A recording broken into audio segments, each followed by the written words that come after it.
大家好，欢迎收看震惊最前线无马看中国，我是主持人张宏林。再次感谢大家收看我们的节目哦。最近大家应该可以感受到，中国随着他们的经济强大之后，这个不断的这个兴起所谓的爱国主义、民族主义哦，在不断的展示这些所谓的军事上的壮盛军容，来告诉大家我们崛起了。如果你单纯来看每一个国家，或者把国家比喻成人哦，每个人都往上爬，都希望自己家人家族变得更好，这似乎也无可厚非哦。但大家就在问说，但这些民族主义的背后是不是有一些目的，或者这样子不断的扩张的这些民族主义的部分，是否有产生许多的一些问题哦？甚至有人会来比较，就是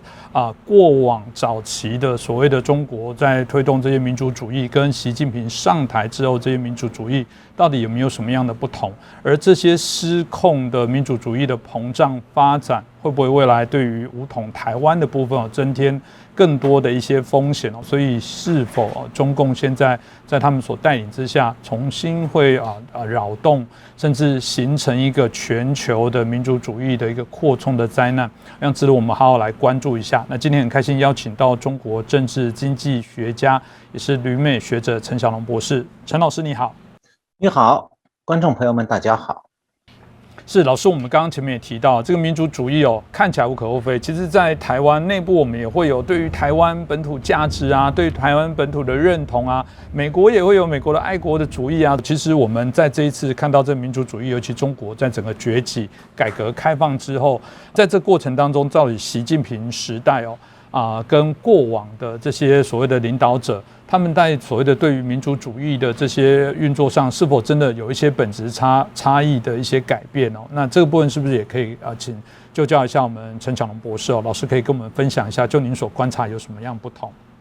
那中国共产党建立政权以来从毛时代、毛泽东时代到邓小平时代，再到江泽民、胡锦涛时代，然后就到现在的习近平时代。那中国的国民心态呢，在这个不同的时代里头是经历过几次过山车的。那么要回顾这整个过程里头几代人的心态，还有民族主义的这个极度狂妄，我们是需要把故事从头讲起的，就是要从中共建立政权以后开始讲起。因为中国的共产党国家的民族主义和自由民主国家是完全不一样的。共产党建立政权之后没2年，毛泽东就开始在中国推行经济上的共产和精神洗脑。那1949年时候，毛泽东在天安门上宣称说中国人民站起来了。那时候很多中国人是以为讲从此他们生活太平了，大家不用担心战乱了。但是紧接着实际上的结果是，共产党和他的官员们确实站起来了，但是全体中国民众却被迫在官员们面前跪下去了。那时候的中国民众不懂什么叫做共产党统治，那是毛泽东用暴力告诉了中国人什么叫共产党统治。共产党的统治就是让你一顿饭只能吃几口，我让你什么话都不敢讲，你们就必须顺从。如果你饿死以前要是敢喊去打倒共产党，你家里其他人也都活不成。这就叫共产党统治。那么对这样的统治，台湾的民众是无论如何也想象不出来的。但是经历过毛泽东时代的中国的中年人、老年人，就是现在的中年人、老年人，心里都非常清楚的。那么台湾有很多老兵解严以后回到大陆的老家去看望亲友，但是他们当中有几个人是清清楚楚的知道自己在大陆的亲友受了多少苦楚，遭了多少罪呢？实际上很少有老兵清楚，因为他们在大陆的亲友已经被共产党驯服了，变得唯唯诺诺，不敢讲真话了。甚至家里人因为在国民政府里服务过而被共产党枪毙了，大陆的亲友也不敢讲。那个时候回家乡的台湾老兵可能有些人心里会想到说他们的大陆亲友已经害怕了，再也不敢骂共产党。那么当时他们的大陆亲友是什么样的心态呢？其实是很典型的中国大部分人的心态，就是自卑，极度的自卑。因为那时候回去探亲的台湾老兵带去一把折叠伞、一只电子表、一副太阳镜，对大陆人来讲都非常稀奇，因为那些东西代表的是外国，是洋货，是高级。那么与这些老兵相比，这些大陆亲友内心是非常自卑的，觉得知道自己又穷又土，也见不了世面，甚至也没有上大学的机会，所以他们在老兵面前其实没有人有自豪感。那么老兵们不知道的是呢，他们回去之前，当地中共的统战部门已经事先做过安排了，把老兵亲友们的住处都粉刷修饰过了，原来的破烂家具换上借来的好一点的家具，那床上的床单可能是当地政府从百货公司借来的，像新的一样，那用过以后老兵走了还要还给百货公司的。那么为什么共产党的统治如此可怕？因为共产党在他建立政权的前10年里头，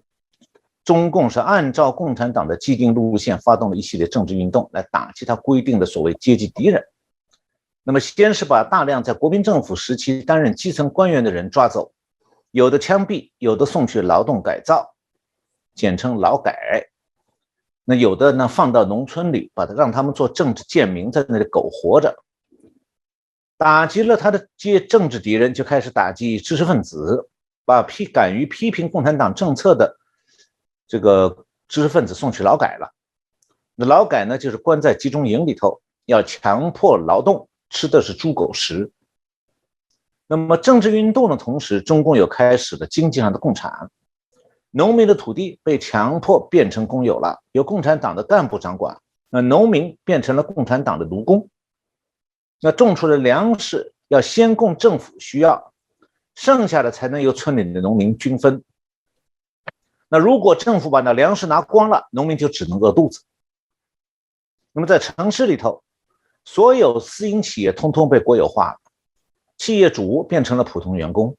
由共产党的干部管他们。那么就在这样的共产党制度下，1959年到1961年，中国发生了3年大饥荒，全国饿死3000万农民。那3000万中国人饿死了，中国农民造反了吗？在共产党统治下没有，因为他们已经被剥夺的没钱没粮食，而且共产党的基层干部不给他们出门的路条，没有路条，他离不开村子，也买不了火车票、汽车票。那么在家里饿到没饭吃的时候，共产党的政策是说，农民要饿死的话，必须死在家里，绝对不许让农民饿死的尸体出现在城市里头。所以这个时候，中国人其实已经没有什么自豪感，那就是台湾老兵回去探亲时候看到亲友们那种自卑感的由来。那毛泽东死了，中共开始改革了，中国人生活好起来一点，但其中也是有波折的。政治上，毛泽东死了以后，中国人活得其实还是十分卑微的，因为他们经历了30年的毛泽东式的共产党统治，不但人的尊严被消灭了，很多人的命也被共产党夺走了。那剩下来的人，活下来的人呢，就像动物园或者马戏团里的动物，那些动物都懂得的，要活下去只能驯顺。那1989年，那些毛泽东死了以后才进入中学、大学的年轻学生，曾经有过初生牛犊不怕虎的勇气，在天安门学生运动当中喊出了民主万岁。但是邓小平再次用坦克粉碎了这场民主运动，而绝大多数中国人再次默默地回到了埋头求生的状态。那么中共改革开放以后，是不是就没有过山车，就没有中国倒霉的事情呢？有的是。在经济方面，中共为了把全国的公有的企业私有化到共产党干部的口袋里头去，1990年代末期，中国所有城市又发生了4000万国有企业职工被集体裁员的事件。这个大规模被裁员的人是没有退职金，没有医疗保险，没有就业机会，家里小孩还在念书，但是呢，父母双双失业。在这个过程里，又有很多这样的中年员工自杀。那中共是再一次向中国人展示了他的冷酷无情和极端的残暴。那4000万失业的国企员工，他们活不下去的时候，依然没有造反，因为他们是被共产党驯服的一代，就像马戏团里被驯服的动物一样。他除了求主人给口吃的，他不敢打骂主人啊。这些事情啊，那个时候在大陆的台上，有些人其实是知道的。为什么呢？因为他们投资的企业就是共产党厂长把工人赶走了以后，然后共产党干部自己侵吞下来的原来的国有企业，这些侵吞了以后，他和台商合资了。那么毛时代饿死的3000万农民，天安门民主运动时被镇压的学生和北京市民，1997年以后被突然裁员的4000万国家职工，每一次都在塑造着中国人的心态，让中国人从毛泽东时代再到邓小平时代再到江泽民时代越来越凝固化。那这几代中国人的大多数，他们的心态有一些共同的特点，那就是个人缺乏自信，对国外崇拜而有自卑感。但是在共产党的洗脑下面，他们还是对共产党宣传的所谓国家成就十分相信，而且以此为自豪。他们是在用这种虚幻的自豪感来填补个人的自卑，从而给自己的绝望处境充填一点正面的营养剂。那么他们的下一代就是胡锦涛时代和习近平时代的年轻人了。现在中国的年轻人的心态部分的继承了父辈的心态。一方面呢，是他们对国家强大一种强烈的向往，而且以为说国家强大了就会不断改变自己的生活。另一方面呢，他们对外部世界有一种父辈长期自卑以后的心理反弹，就是有一种老子要神气一把这样的报复心理，所以他们特别听不得讲中国不好的话。而且呢，如果他们有机会出国门了，就会摆出一副老子是大国国民，处处要显摆。显摆这个词是北京话，我不知道台湾观众们能不能明白，就是处处要摆谱。那么这也是为什么中国政府会对从大陆到台湾去旅游的那些陆客要进行所谓的礼仪教育。因为中共自己知道，这帮中国老百姓在共产党脚底下是跪得乖乖的，一出了国门顿时神气的像大爷，个个牛的不行。为什么？他们心里装着老子现在出国了要神气一把的这种心态。那么这年轻的一代对共产党政权的支持度普遍是比较高的，而且呢，他们是把支持共产党的政权呢包装在爱国这面旗帜下头，就显得好像很高大。那么在这个过程当中，他们也会把共产党的对外霸权和战略通过爱国内化到自己的心态当中了，这样就产生了一个所谓中国强大了就要能说一不二，对周围的国家就要欺负的那种心态。那在国际关系上呢，中共其实是喜欢丛林法则的，而国民心态呢，中国人就喜欢就刚才讲的这类中国人很喜欢中国崛起了就要对外头动刀动枪，这就是中国的民族主义。是有这样的一个民族主义，有人说就像是暴力式的民族主义哦。那某种程度像老师说的，是不是建构在还是过往认为自卑这些心态？我们看到《经济学人》在7月13的时候有一篇报道，谈到习近平培养了中国民族主义的丑陋轮廓。这当然又进入了许多所谓的小粉红玻璃心哦，也就是说，只要谈到中国不好，哇，大家群起激愤。然后看到只要有人对台湾好日本跟台湾的关系如果更为友善，然后我们看到或者其他的一些国家跟台湾走近一点，哇，马上就起来。老师刚刚提到的，都这个不惜动枪动武，然后言辞来恐吓。那大家就很好奇一件事情是说，毕竟我们认为中国还是一个威权控制的国家。党无所不能，党是所有的一切。这种所谓的暴力式的民族主义，到底是因为中国人富有崛起了，整个人这个突然精神了起来，这个非中国共产党能控制，还是这个部分还是隐含了许多中国共产党恣意故意的，不只放任所谓他的战狼外交，甚至也放任他们培养更多战狼的国民哦。老师你怎么看呢？我觉得说，其实中国这个民族主义很大程度上共产党教育出来的，洗脑洗出来的。同时呢，这个我也觉得那个《经济学人》那篇文章，主持人你引用这个题目，我觉得这篇文章也有一个毛病，就是他好像在暗示说，这个丑陋的中国式的民族主义是习近平培养出来的。其实呢，上面我讲这些中国的民族主义心态是共产党几十年、70年来培养出来的，不只是习近平时代才有的。那么要讲到树敌，就他对周边到处都是有敌意，那是因为中国社会的几代人被共产党的意识形态洗脑。那么其中就有一个很重要的洗脑的内容，就是始终有很强的树敌心态。从中共领导人一直到中共的干部，再到老百姓，总是心里有一个或者几个敌人在放在那里。那当然，美国是永远的头号敌人。不管是当年中美蜜月的那个几十年里头，还是中美翻脸以后，对很多中国人来讲，美国从来是中国强大以后就要打击的对象。那么第二个外国的敌人就是日本。所以不管是民主化以后的日本实行了几十年的日中友好政策，给了中国大量的经济援助，反正中国人对日本就是蔑视，那就想报当年大日本帝国侵华战争的仇。最后呢，就是台湾。不管中共高层讲什么两岸一家亲，那么很多被中共洗脑的中国人就是认定台湾必须被拿下，那才是中共或者中国成功的标志。那么我为什么讲中国人在共产党统治下的自卑感，是因为这种自卑感被共产党转化成了对外的暴力倾向和支配欲望。就是说，他们好像说，当今世界上只有让中国说了算，他们才能得到心满意足。尽管他们在国内依然活得卑微，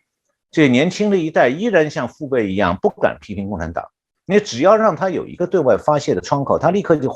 跳起来了，去砸日本商店、日本车。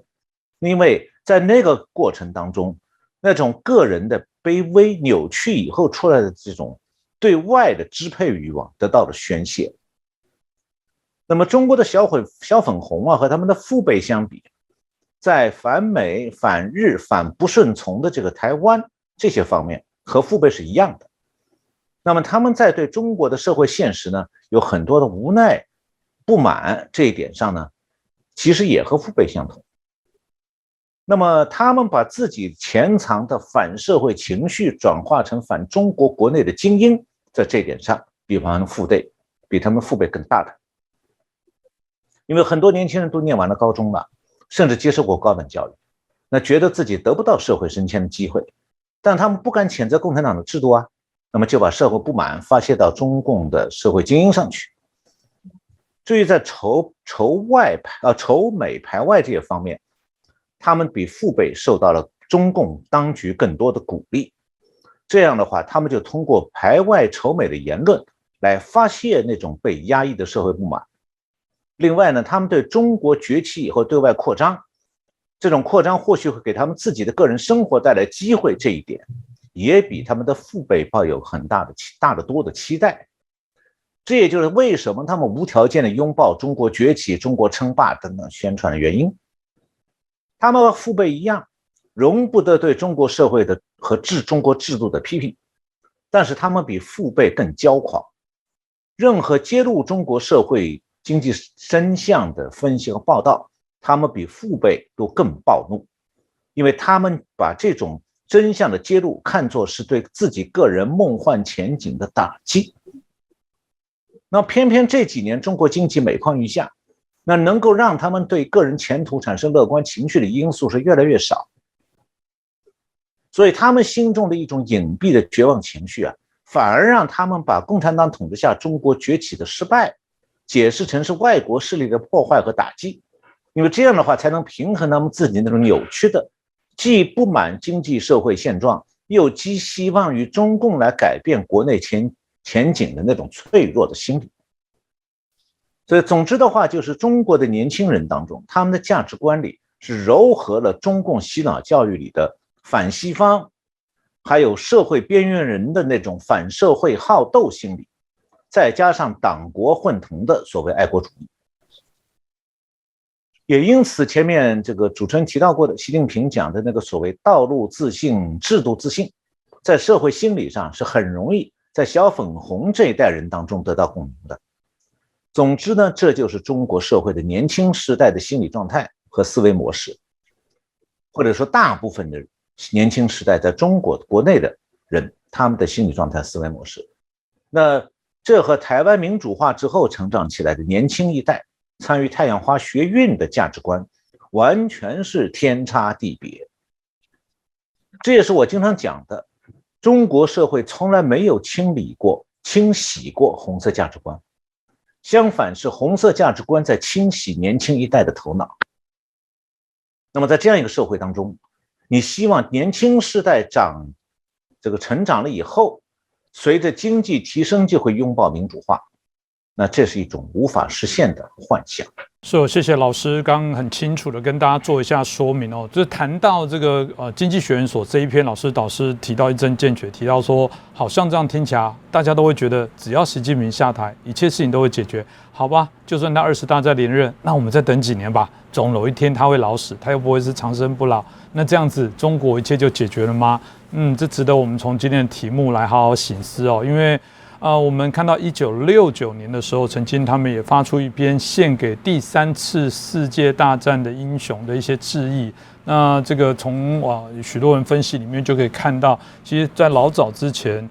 中共对于这些洗染，然后透过民族主义，然后来影响社会、改变社会、次化社会的部分，从来就没有去停止过。那现在可能也是很好，反正爱国主义这个真的叫做我们讲的这个非常好用的一帖药方哦。只要这个要转移内部的焦点，但中国的问题真的是外国朋友这些外国的国家可以立即的影响吗？还是有许多是内部的一些体制的一些问题哦？所以即便是如此说，我们还是很担心这些很民粹式的这些暴力式的民族主义，特别不断的对于所谓的台湾的这些关系非常的强硬，甚至多次的提到了这个不排除，甚至直接说不用排除啦，就是直接就是不用考量这个和平的方式，直接用武力的方式来攻击台湾。所以这种不断的扩增叫嚣式的这些暴力式的民族主义，有人就担心这会加速习近平不得不或者是刚好趁这个意来武统台湾吗？我觉得台湾的观众朋友们可能对中共还是不了解。中共的官媒都认为说，现在中国的许多年轻人充满着危险的气味，因为他们好战，宣扬中国崛起就必有一战的这种思维，那么对日本、韩国、印度等等邻国充满了不屑。而面对台湾和香港，他们在高喊留岛不留人。那其实不是说这一代年轻人才这个样子啊，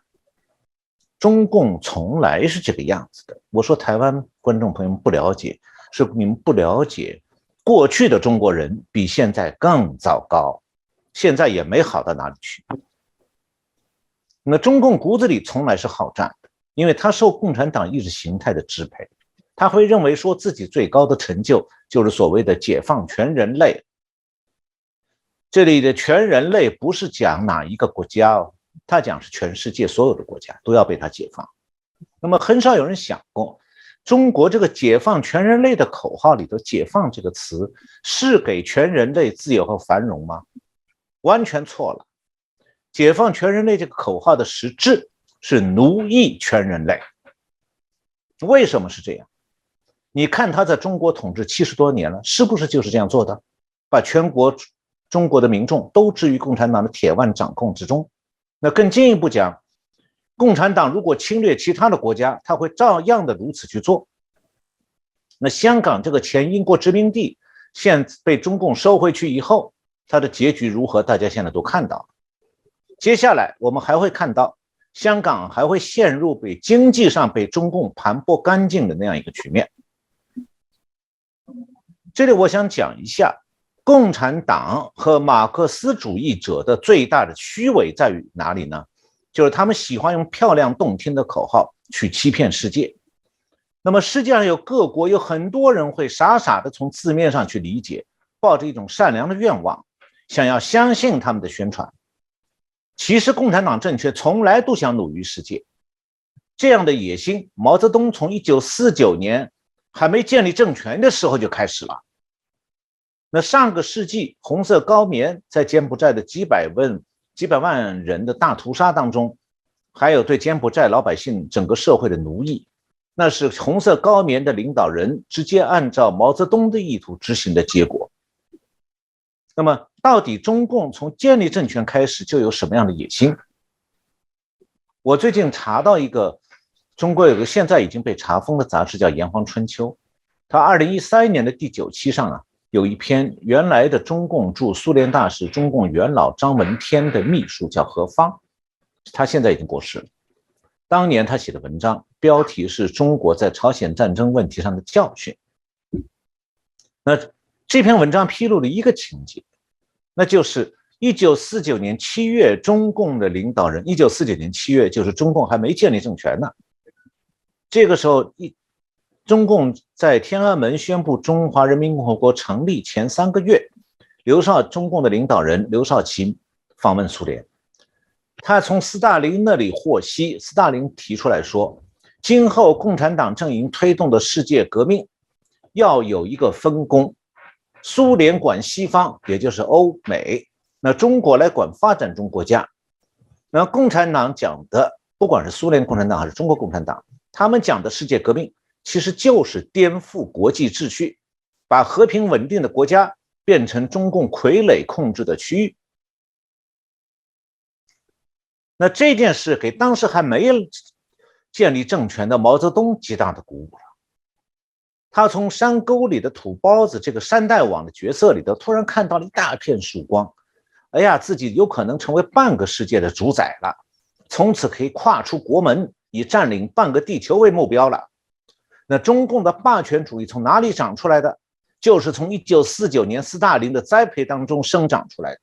那为了达到这个目标，此后毛泽东建立的中共政权就一直在为此奋斗，而最终目标不是占领台湾而已，是全球称霸。那么要达到这个目标，中共就宣称他必须武力埋葬美帝国主义。大家听清楚了，他对美帝国主义是要武力埋葬的。那你认为他要武力占领台湾很稀奇吗？当然不是。那么这个我刚才讲的，毛泽东想当发展中国家的领袖，这斯大林许诺给他地位，有了这个想法，朝鲜战争和越南战争就爆发了。我以前主编过一个当代中国研究的学术期刊，那我曾经收到过一篇牛津大学一个政治学博士的文章，这个作者呢是共军的红二代，他了解朝鲜战争的缘起。那我刊登这篇文章以后呢，第一次是在国际社会揭穿了中共抗美援朝的谎言。那现在中国国内研究朝鲜战争的那些学者也不得不承认这个事实。这个事实就是说，朝鲜战争的缘起是1949年，不是1950年。1949年的时候，国民政府那个时候还在广州的时候，朝鲜战争就要打起来了。大家是不是觉得有点奇怪？不是美国为首的联合国军率先出兵，而是1949年中共输送了东北野战军的朝鲜族士兵3个师有2个团到北朝鲜。那1950年夏天，北朝鲜才有了军队去攻击南韩，朝鲜战争才爆发。那前一阵我在节目当中采访过江峰，当时在节目里他提到的163师，我马上就知道了，因为那个师就是刚才我讲的1949年被中共从湖南的战场上打白崇禧的军队的那个战场上调回了东北，然后派到北朝鲜去，是当时中共的部队之一。我和江峰都了解这个真相。那毛泽东会这样做，就是因为他的国际野心第一步他只能从朝鲜做起，这就发生了朝鲜战争。那后来毛泽东又派兵去援助越共，打败了法国殖民者的军队，帮助北越的共产党建立了红色政权。这是老毛实现国际野心，打击美国的第2步。接下来我跟大家讲一下老毛的国际野心到底有多大。这些话可能很多台湾人从来没有听过，但是现在我想大家听一下，可能很有必要，头脑会清醒一些，尤其是那些对中共觉得很亲切的那些人，更需要听一听。老毛有几次讲话是内部讲话，是很重要的，很能清楚地看出他的国际意图。那首先就是1957年11月，在莫斯科，苏联举办了这个世界各国共产党工人党会议。那在这次会议上，毛泽东发言说，既然我们指的是共产党国家，我们的力量这么强大，我们还和他美国谈什么？打就完了，大不了就是核战争。核战争有什么了不起？全世界27亿人，死一半还剩一半吗？我们中国6亿人，死一半剩3亿好了，我怕谁去？这是老毛第一次表明了这个通过世界大战消灭美国的意图。在1958年大跃进发动以后，老毛的全球野心大膨胀。1958年6月28号，他对中共解放军内的一批领导人说，大跃进胜利了，中国就成为先进强国，然后要向太平洋军事扩张，最后独霸全球。毛泽东讲了这样一句话，叫做现在太平洋不太平，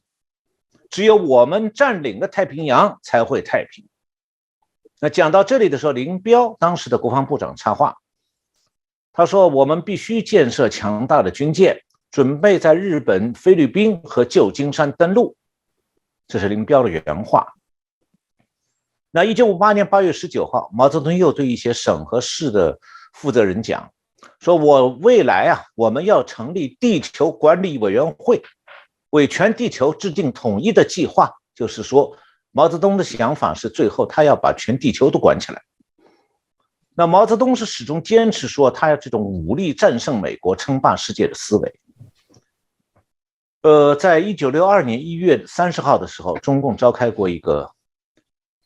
扩大的中央工作会议，他在会上的发言当中有这么一段话，讲得很含蓄，但是懂他意思的人都知道这句话可是很严重的话。这原话是说，从现在起，从1962年起，50年内到100年内外，是世界上社会制度彻底变化的伟大时代，是一个翻天覆地的时代，是过去任何一个历史时代都不能比拟的。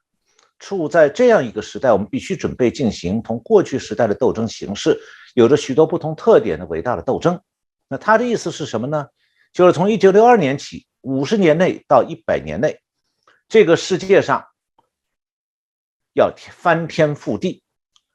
社会制度要彻底变化。那么什么叫做世界上的社会制度彻底变化？其实就是消灭资本主义，实现中共对全球的统治。那文革时期中国国内印刷过一本这个叫《毛泽东思想万岁》的书，其中收了老毛1965年12月21号的一篇内部讲话。他是在杭州和陈伯达、埃思齐等几个人的谈话。这个话里面讲的更加露骨，其中有这样一段：今后的几十年对祖国的前途和人类的命运是多宝贵而重要的时期。现在20岁的青年，再过20、30年是40、50岁的人，我们这一代青年人将亲手把我们一穷二白的祖国建设成伟大的社会主义强国，将亲手参加埋葬帝国主义的战斗。这个帝国主义主要是指美国，要埋葬美国。所以人任重而道远，有志气、有理抱负的中国青年一定要为完成我们伟大历史使命而奋斗终生。要为完成我们伟大的历史使命，我们这一代要下决心，一辈子艰苦奋斗。那么毛泽东还有讲的更毫无顾忌的话，就是1968年11月，他在北京见了澳大利亚有一个毛派的一个小团体，有一个小头目叫 Hill， 他觉得有一个外国崇拜的他的毛粉去看他，心里很开心，所以他在毫无顾忌的在这个洋崇拜者面前讲了一些真心话。他说依我之见，毛泽东说，依我之见，世界需要统一。历史上很多人包括蒙古人、罗马人、亚历山大大帝、拿破仑、大英帝国都想统一世界。今天美国和苏联都想统一世界，希特勒也想统一世界，但他们都失败了。让我看来，统一世界的可能性还在。这句话你怎么读呢？这句话意思就是我老毛统一世界可能性还在。然后老毛说，我认为世界是可以统一的。老毛的意思就是这个世界统一的任务非他莫属。理由是什么？因为中国人多，不怕死人。他说美国苏联这两个国家人口太少了，分散开来人力不够，而且他们怕打核战争。他们不怕消灭其他国家的人民，但害怕自己的人民被消灭。老毛这个话的意思也很明确，意思就是我统属下的中国人不怕死的，死了也没有怨言，我让他们不敢有怨言。打原子弹我就让他们打到中国来，不会把中国人全部死光，但我跟他拼一拼，他们就死光了。所以中国人多，他就能统一世界。然后他说，这是他1968年讲，说再过5年我国情况将变好。也就是说，老毛梦想称霸世界其实是有一个时间表的。他是1968年心里想的是说，经济上再过5年备战，那么这个5年以后，到了1973年，他认为就可以着手实现他称霸世界的个人梦想。他显然是想在他生前见到称霸地球的那一天。也就是说，老毛的第3次世界大战的战略计划大概是从1973年、1974年开始，他可能设想到1983年前后结束。我们先不讲说中共的海军当时是否具有远洋作战征服美国的能力，就算那时候已经成为远洋海军了，美国也可能像1969年苏联对付老毛一样，用战术核武器把解放军歼灭的出发地。但是老毛什么都不怕，他不怕中国人死几个亿，他称霸全球的最大王牌就是中国人死忠毛泽东，人多死不光。那么所谓埋葬帝国主义，我刚刚讲过，是埋葬美帝国主义。因为只要美帝国主义还没被埋葬，别的帝国主义都不重要。那老毛不是在打口水仗。1964年他启动了越南战争，支援北越入侵南越，这就是为了他实现国际野心第3步。我前面讲过，朝鲜战争是第1步，支持北越把法国人赶走，建立北越的这个共产党政权是第2步。现在他支援北越去打南越，要占领南越，是他国际野心的第3步，就是利用越共和美军打代理人战争。他是想把美军拖进越南战争，这是他打倒美帝国主义的战场实验。最后呢，是美军撤出了越南，而西方的左派却在反战运动当中加深了对毛泽东的迷恋，这是极端可耻的。1965年，中共还支持印度尼西亚共产党发动政变，试图夺取政权，结果被军方镇压下去了。那么这件事情彻底破坏了中共和东南亚国家的关系，一直到1980年代都没有能够恢复正常。那么老毛虽然一心想着要埋葬美帝国主义，但他很快就因为他和苏联翻脸，1969年中苏爆发战争，差一点中共被苏联埋葬，那还是美国出手救了老毛。那么老毛为了应付可能来自苏联的灭顶之灾呢，就和美国玩上了所谓的韬光养晦。终其一生，老毛和美国联手对付苏联之后，毛泽东那个埋葬美帝国主义的梦想就只好搁在一边了。但是老毛埋葬美帝国主义这段话在中国大地没有被忘掉它很快就开花结果了。那么前面我提到老毛那些话，文化大革命时期在中共的干部子弟的头脑当中是打下了深深的烙印的，奠定了这样一批年轻人，当时的年轻人的世界观。这批人当中就包括今天十分推崇老毛的习近平。现在习近平接续了老毛当年塞到他脑子里、灌输到他头脑里的老毛那套跟前面讲过的这个征服世界的观念。如今习近平正想着说要按照国力的提升来实现老毛的世界霸权梦，那么从此呢，可以奠定习近平自己的伟大领袖地位。当然，今天的中共虽然不敢再奢望武力埋葬美帝国主义了，但他对用武力威慑可以增强自己的国际支配力是充满信心的。他把这种战略确定为崛起的主要手段。因此，长期以来，中国是一直在致力于经济和军事上形成威胁美国的压力，希望能够借此来奠定中共支配一部分世界的基础。这始终就是他的终极战略目标。这就让我想到，台湾的青少年在80年代初的时候，他们熟悉的是罗大佑的童年。这首流行歌曲反映的是台湾小学生们开心而又烦恼的童年生活。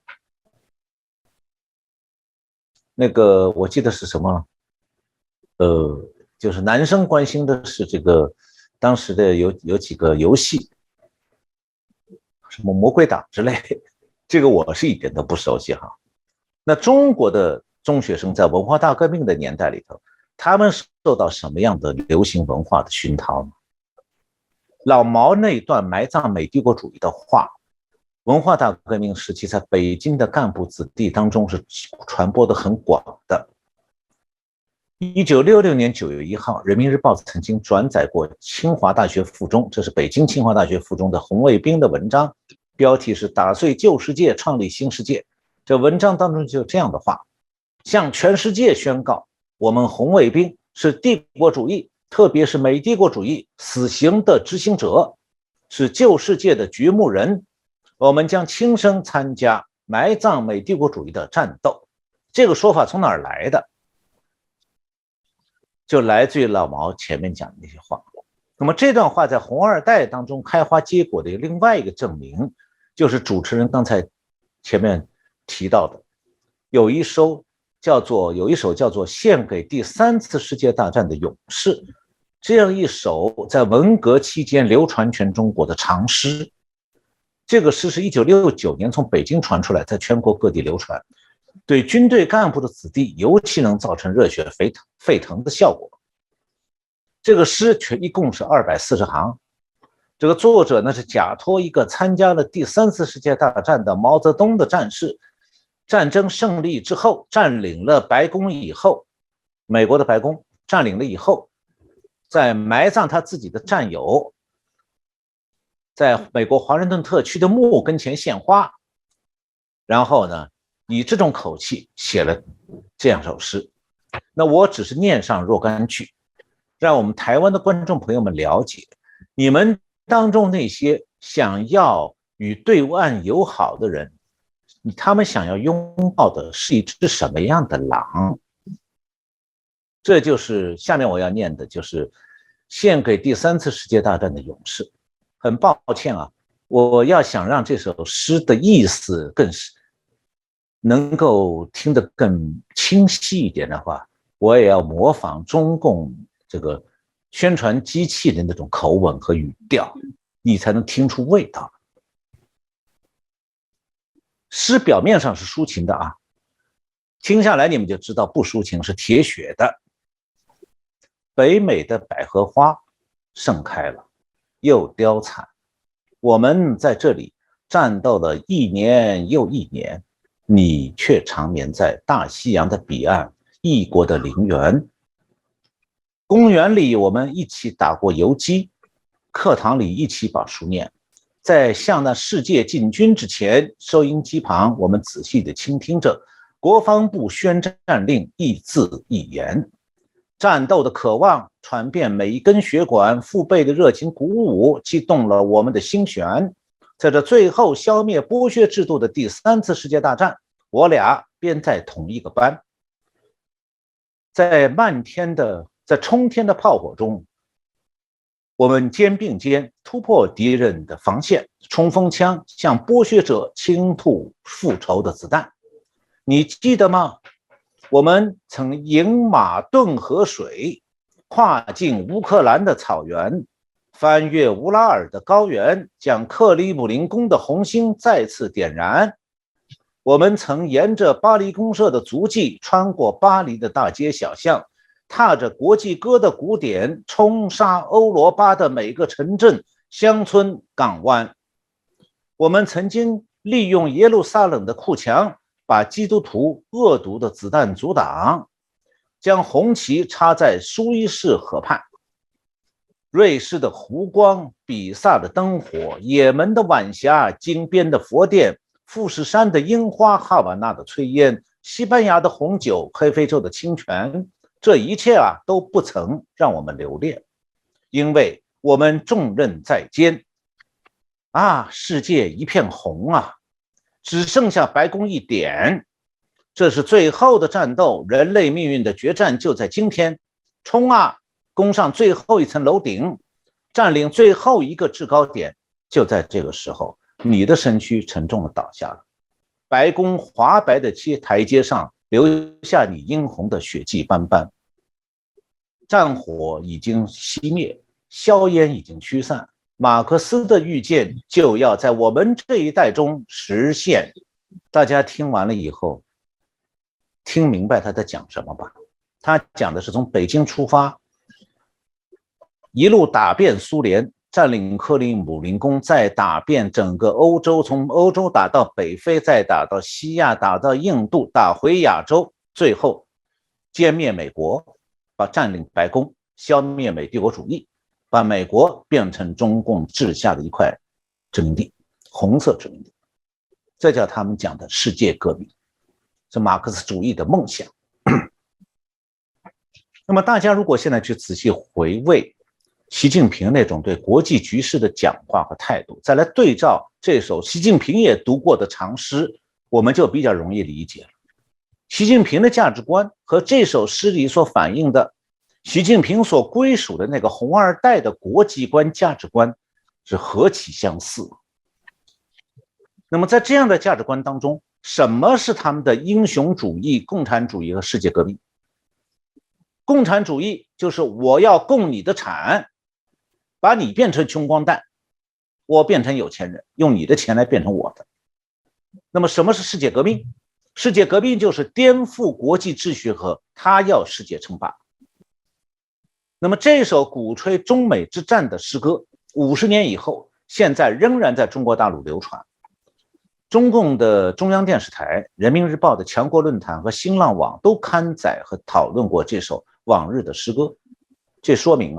中共的国际称霸野心今天还在继续对年轻一代洗脑，而年轻一代当中深受这种影响的大有人在。那么这就是中共的两面手法，对台湾他唱着血浓于水的欺骗调子，而在对中国人的宣传中，这首诗歌的内容才是中国嗜血侵略的真意。